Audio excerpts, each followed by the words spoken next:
సప్తమోక్ష పట్టణాలలో ఒకటైన హరిద్వార్లో అన్నదానం చేస్తే ఎంతో పుణ్యం. ఈ దేవభూమిలో అన్నదానం చేయండి. అదేవిధంగా నేను పెద్ద ట్రబుల్ షూటర్ అంటాడు. ట్రబుల్ షూటర్ కాదు, ఈజ్ అ బబుల్ షూటర్. ఆయన ఏంటంటే ట్రబుల్ ఆయన్నే క్రియేట్ చేస్తాడు, చేసి నేనే సాల్వ్ చేసినట్టు నటిస్తాడు. నేను లేటెస్ట్ ఎగ్జాంపుల్ చెప్తా పట్టురు. నేను మొన్న దాసోజు శ్రవణ్ అన్న ఎలక్షన్ ఎమ్మెల్సీ ఎన్నికలలో బీఆర్ఎస్ పార్టీ డిసైడెడ్ ఒకటే క్యాండిడేట్ని పెడదామని. కానీ హరీష్ రావు గారు ఇంటర్నల్గా బీజేపీ వాళ్ళతో మాట్లాడుకొని ఏం చెప్తారంటే, మీ దగ్గర నుంచి ఒక క్యాండిడేట్ని ఇవ్వండి, నేను మామయ్యని కన్విన్స్ చేసి రెండో క్యాండిడేట్కి పెట్టిస్తా అంటే he wants to create a trouble. ఈ క్రైసిస్లో ఆల్రెడీ మన పార్టీలోకి వెళ్ళి 10 మంది ఎమ్మెల్యేలు వెళ్ళిపోయినాక, 38 మందిలో 10 మంది పోయినాక నువ్వు ఇంకో సెకండ్ క్యాండిడేట్ని పెడితే ఎంత కన్ఫ్యూజన్ అవుతుంది? ఎవరెవరు ఎటెట్ ఓట్లు వేస్తారు? అంటే హార్స్ ట్రేడింగ్కి ఈయన ట్రబుల్ షూటర్ గారు ట్రబుల్ని ఓపెన్ చేస్తారు అన్నట్టు. నాకెందుకో లక్కీగా ఒక బీజేపీ ఎమ్మెల్యే గారు ఫోన్ చేసి, అక్క మరి పెద్దసారి పర్మిషన్ ఉందా హరీష్ అని ఇట్లా అంటున్నారంటే, నేను డైరెక్ట్గా పెద్దసారికే ఫోన్ చేసి నాన్న మరి ఇట్లా అంటున్నారు, మనం సెకండ్ క్యాండిడేట్కి పర్మిషన్ ఇస్తారంటే, nothing doing, only Shravan will get elected, ఎవరు చెప్పారు మీకు అన్నారు. అంటే నేను ఆ విషయం వెంటనే అటువైపు కన్వే చేసిన, లేదండి మాకు అట్లాంటి ఆలోచన లేదు. ఎందుకు ఈ రీసెంట్ ఎగ్జాంపుల్ చెప్తున్నా ఇవాళ అంటే, హరీష్ రావు గారు ట్రబుల్ క్రియేట్ చేసి ట్రబుల్ని మాఫీ చేసినట్టుగా ప్రయత్నం చేస్తారు. బీఆర్ఎస్ కార్యకర్తలందరికీ నేను నా తమ్ముళ్ళకి రిక్వెస్ట్ చేసి చెప్తున్నా, మా చెల్లెలకు రిక్వెస్ట్ చేసి చెప్తున్నా, మీకు పెద్ద స్థాయిలో జరిగే అన్ని విషయాలు తెలియకుండా అందరూ మన వెల్ విషర్సే అనుకుంటారు. అది మీ తప్పు కాదు. ఎందుకంటే కేసీఆర్ సార్ అంత ఓపెన్ మైండ్తో ఓపెన్ హార్ట్తో ఉంటారు కాబట్టి బీఆర్ఎస్లో ఉన్న అందరూ అట్లే ఉంటారు అనుకుంటారు. కానీ చాలా మందికి చాలా హిడెన్ ఎజెండాస్ ఉన్నాయి. ఓ పక్క కాంగ్రెస్తో కలిసి ఉన్నారు, ఇంకో పక్క బీజేపీతో మాట్లాడుతున్నారు, ఎవరితోనో అవసరమైతే అటు మాట్లాడుతున్నారు.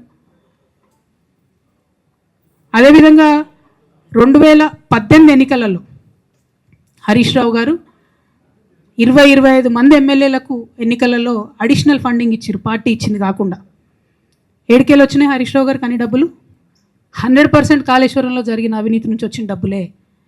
ఆయన ఆలోచన ఏం చేసిందంటే, ఏమన్నా కొద్దిగా అటు ఇటు అవుతుందేమో రిజల్ట్, నా దగ్గర ఎమ్మెల్యేస్ ఉండాలని ఆలోచన చేసి. నీకు అసలు అట్లాంటి ఆలోచన ఎందుకు వచ్చింది? నేను కట్టప్పలంటోని కేసీఆర్ గారి దగ్గర ఉండేటోని అంటావు కదా, నీకేం అవసరం వచ్చింది ఎమ్మెల్యేస్కి సపరేట్గా ఫండింగ్ చేయడానికి? ఎవరికి తెలియదు అనుకుంటారా? ఇవి ఎవరు చెప్పరు అనుకుంటారా? ప్రతి ఒక్కరు చెప్తారు ఎమ్మెల్యేస్ ఓపెన్, నా పేర్లు కూడా తెలుసు, చెప్తే బాగుండదు, ఎమ్మెల్యేలు ఇబ్బంది పడతారు. నేను అనేది ఏంటంటే, 2009లో రామన్న సిరిసిల్ల ఎలక్షన్లో మా బంధువుకు సంబంధించిన వ్యక్తులతోని 60 లక్షల రూపాయలు పంపినారు హరీష్ రావు గారు రామన్నను ఓడగొట్టడానికి. నిన్నగాక మొన్న ఒక వీడియో మీరు కూడా చూసి, ఒంటేరు ప్రతాప్ రెడ్డి గారిది, మీ మామయ్యను ఓడగొట్టమని ఎంతంటే అంత డబ్బులు ఇస్తా అని చెప్పిర్రని.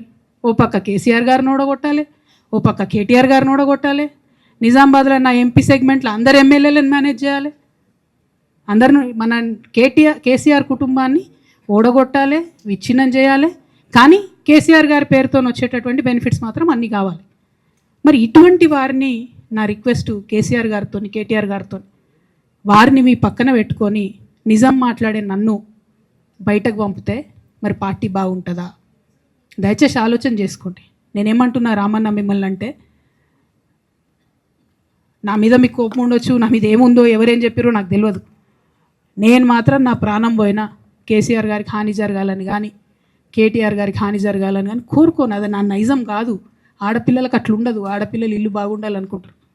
నా మనసుకి ఎంత గాయమైతే, నాకు ఎన్ని అవమానాలు అయితే, నాకెంత ఇన్సల్ట్ అయితే, నా మీద ఎన్ని కుట్రలు జరిగితే నేను ఇట్లా మాట్లాడుతున్నది నా బాధ, ఇది నా ఆవేదన. నాన్న చూస్తలేరేంది వీళ్ళని అన్నది ఆవేదన, చూసుకుంటా క్షమిస్తారేంది ఇంకెన్నిసార్లు క్షమిస్తారు అన్నది నా బాధ. అంతే తప్ప నాకేం కోపం ఉంటుంది? ఎందుకు కోపం ఉంటుంది? నాకు ఎన్ని జన్మల పుణ్యం ఉంటే కేసీఆర్ లాంటి తండ్రి దొరుకుతాడు? కోట్లలో ఒకరికి ఉండేటటువంటి తండ్రి నాకు దొరికిండు. ఆయన లేకపోతే నేను ఎవరు ప్రపంచానికి తెలుస్తుందా? నాకెందుకు అవసరం ఉంటుంది? నాకేం కోపం ఉంటుంది కేసీఆర్ గారి మీద? నాకు బీఆర్ఎస్ పార్టీ మీద ఎందుకు కోపం ఉంటుంది? నాకు 27 సంవత్సరాలు ఉన్నప్పుడు నేను నా కొడుకుని, చిన్న పిల్లగాన్ని పసిగుడ్డుని ఎత్తుకొని ఇక్కడికి వస్తే, ఆ రోజు నుంచి ఈ రోజు వరకు నేను రోడ్డు మీదనే ఉన్నా, ఉద్యమాలే చేస్తున్నా, పోరాటాలే చేస్తున్నా, తెలంగాణ ప్రజల కోసం పనిచేస్తున్నా. 2014 నుంచి అధికారంలో ఉన్నప్పుడు కూడా నా ఇంటి దర్వాజాలు ఎప్పుడు తెలిసే ఉన్నాయి. ఇక్కడ ఉన్న మీడియా మిత్రులందరికీ తెలుసు. అధికారంలో ఉన్నా లేకున్నా నేను గిట్లనే ఉన్నా. అధికారంలో ఉన్నప్పుడు నన్ను ఏమి సాగనీయకుండా నన్ను ప్రతిపక్ష ఎమ్మెల్యేని చూసినట్టు, ప్రతిపక్ష ఎంపీని చూసినా నేను ఇట్లనే ఉన్నా, ఓపెన్ మైండ్తోనే ఉన్నా. నేను కోరేది ఒకటే, కేసీఆర్ గారి ఆరోగ్యాన్ని కాపాడండి రామన్న, పార్టీని కాపాడండి, పార్టీలో ఉన్న కార్యకర్తల్ని కాపాడండి, అందరు బాగుండేలాగా ప్రజా సమస్యలు తీసుకోండి. నాకు అంతకుమించి కావాల్సింది ఏం లేదు.